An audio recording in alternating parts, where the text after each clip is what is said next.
Io credo che questo sia un momento importante, come ce ne sono stati altri nel nostro paese in questi giorni, per una specie di imprevisto, di inciampo, ma ci dicono anche che a volte gli inciampi possono anche essere produttivi, prolifici, generativi, speriamo. Quindi per iniziare questo incontro di oggi sulle educazioni nazionali e un po' su tutta la politica educativa in questo momento del nostro governo, cominciamo con un saluto del Forum Veneto delle associazioni professionali che raccoglie le associazioni del mondo della scuola, insegnanti, dirigenti scolastici, operatori, educatori, esperti, e quindi do la parola ad Antonio Giacoppi, che è il coordinatore del Forum Veneto delle associazioni. Grazie. Io sarò proprio breve, due punti per essere breve, perché mi pare che le cose che scrivono, vogliamo ascoltare i nostri relatori, siano molto più importanti. Devo dire, per essere onesto, ci aspettavamo un po' più gente, cioè che ce la diciamo questa cosa. Però, come dire, intanto noi continuiamo. Grazie a voi di essere qui. Perché è importante, lo diceva Giancarlo, quello che stiamo facendo. E poi quello che sappiamo è che ci sono, le associazioni sono mosse, l'avete visto, si è mosso l'FLC molto opportunamente, l'unico sindacato che si è mosso su questa vertenza.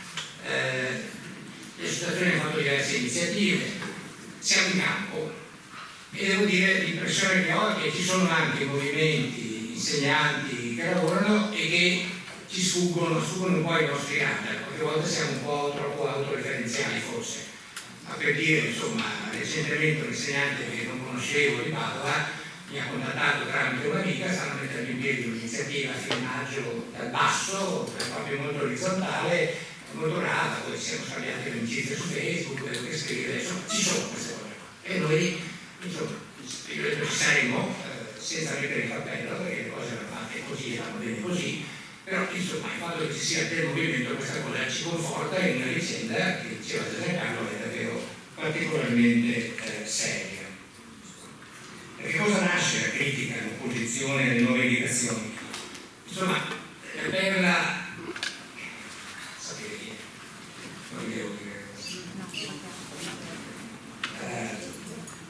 dice che insomma siamo animati da pregiudizi contro il governo.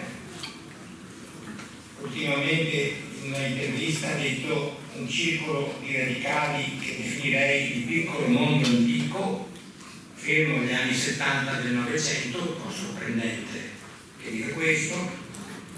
A me ha molto colpito, tanto il giudizio critico viene da molte associazioni professionali e associazioni scientifiche, non è una cosa che si può riferire un pregiudizio.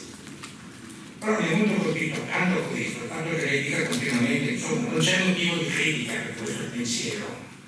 Una cosa ne parlavo già al telefono con il professor Fiorini, che ha detto in uno dei primi incontri organizzati della tecnica della scuola, e il professor Fiorini ha fatto questa osservazione che mi ha molto colpito. Ma come abbiamo avuto gli stessi maestri e tu la pensi diversamente. È incredibile, no, ricordi? Io non capisco anche cosa che è la sua scuola. E insomma, mi ha colpito questa cosa, perché insomma l'ho letta così, al di là del merito delle osservazioni. L'ho letta come dire, insomma, dovremmo tutto sommato pensare tutti allo stesso modo. L'idea che la scuola sia una roba in cui arrivano le direttive, tutto si fa, guardate che ultimamente, lo sapete, non mi dilungo perché non è il tema di oggi, il ministro Valditara sta intervenendo spesso a gamba tesa contro l'autonomia delle scuole, meno male che è costituzionalizzata, sapete che in Costituzione salva l'autonomia delle scuole scolastiche, dopodiché 175, quello non è costituzionalizzato, spero che non ci mettano mano. Anche perché è una risorsa importante quel decreto che forse abbiamo utilizzato poco. Pensiamo che questa sia in realtà un'operazione, quella delle nuove indicazioni di cultura politica. È così. E non abbiamo come utilizzare questo termine, è così. Ma è normale che sia così. sacrificando la scuola, perché non è accettabile che in questo paese che ogni governo cambi quello che è stato fatto prima e lo cambi in modo così radicale. Fra l'altro mi viene in mente qui, però chiedo aiuto a chi è più competente di me, temo che sia anche la più incisiva rispetto anche a Moratti, rispetto anche a Gelmini, questa operazione che si sta facendo, perché è più pesante sul piano culturale. La consultazione che abbiamo fatto noi l'abbiamo definito un plebiscito, l'avete vista, non puoi fare una consultazione in 15 giorni con un questionario dove l'unica cosa che puoi dire è che sei d'accordo, magari qualche cosa no.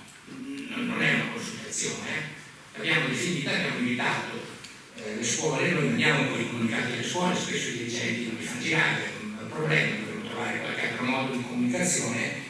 Abbiamo suggerito di non rispondere a quei quesiti, ma di mandare soltanto dei documenti. Sono arrivati, da quello che sappiamo, la vita che abbiamo avuto diverse, dice adesso riuscirà, sarà qualche modifica.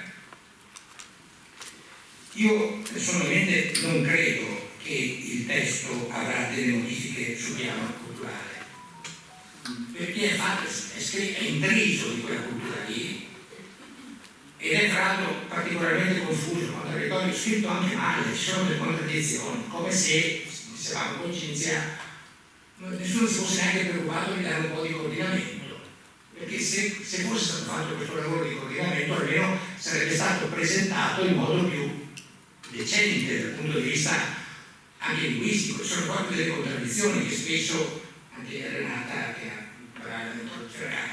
trovato ci sono.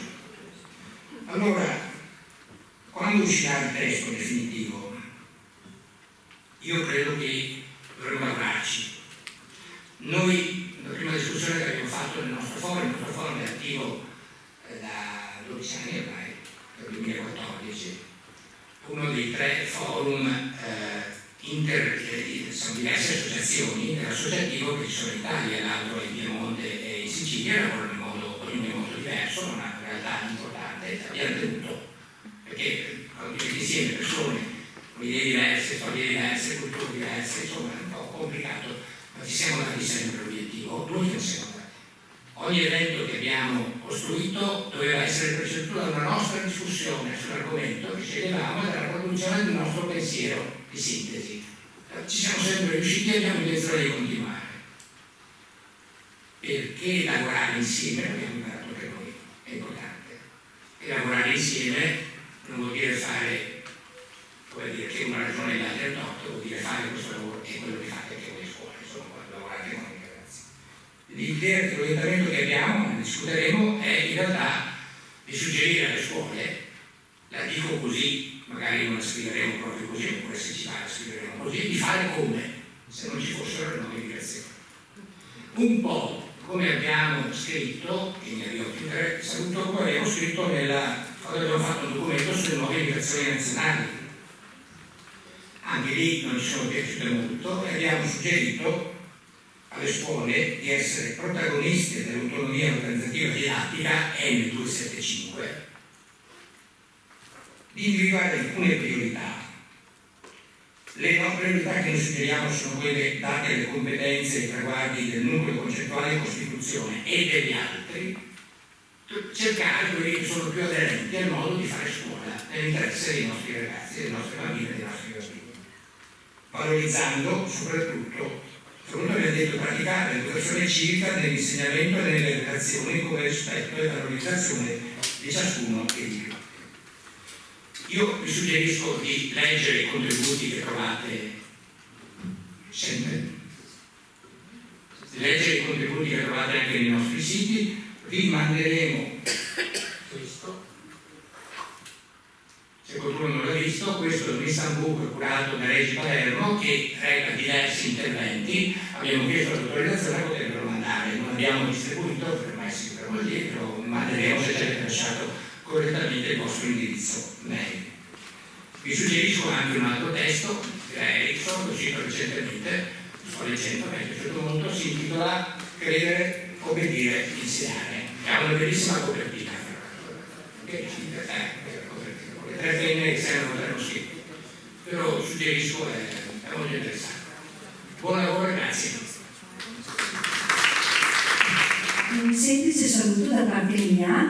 Io sono da molti anni dirigente scolastica di questo istituto e ogni volta con infinito piacere ospito l'associazione delle associazioni che ogni volta ci conduce a una riflessione. Ultimamente siamo molto abituati a lavorare, diciamo, online, a fare il meet online, è una cosa che ci sta uccidendo ma ci sta anche allontanando. E siamo talmente sommersi dalla formazione a cui non diamo assolutamente più importanza, quindi venga a questo incontro, non è vero che siete pochi, nel senso che siete molto, io conosco tante persone qui dentro, quindi siete veramente persone interessate, cosa fondamentale, e soprattutto ho visto che ci sono anche dei futuri dirigenti, ci sono delle persone giovani qua sedute in platea, e approfittate di queste occasioni perché questi relatori che voi avete al tavolo possono portarvi anche una lettura critica di quanto la scuola nel passato abbia cercato di innovare quanto spesso si torna indietro, e quindi anche questa lettura critica di tutto ciò che il Ministero ci conduce è necessaria affinché noi progrediamo, perché noi siamo comunque la scuola e abbiamo il compito sempre di avere quell'occhio e buttare sempre in avanti il nostro cuore, perché il nostro è veramente un lavoro molto importante. Quindi complimenti e buon pomeriggio, buona lettura critica di questi documenti. Grazie.